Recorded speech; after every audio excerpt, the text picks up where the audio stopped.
Bakı-Quba Rusiya Federasiyası dövlət sərhəddi ödənişli avtomobil yolunda avtoqəza baş verib. Çanqan markalı avtomobil idarəetmənin itirilməsi nəticəsində yolda aşıb.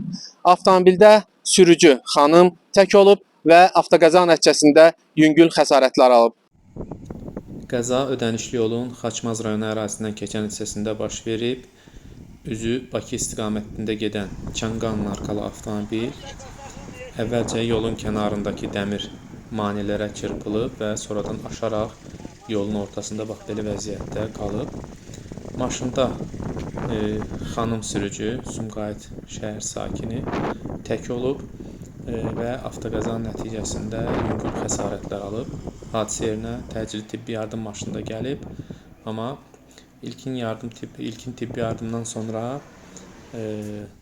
xəstədə, yəni yaralıda heç bir ciddi problem olmadığı üçün o xəstəxanaya aparılmayıb. Amma maşına ciddi ziyan dəyib.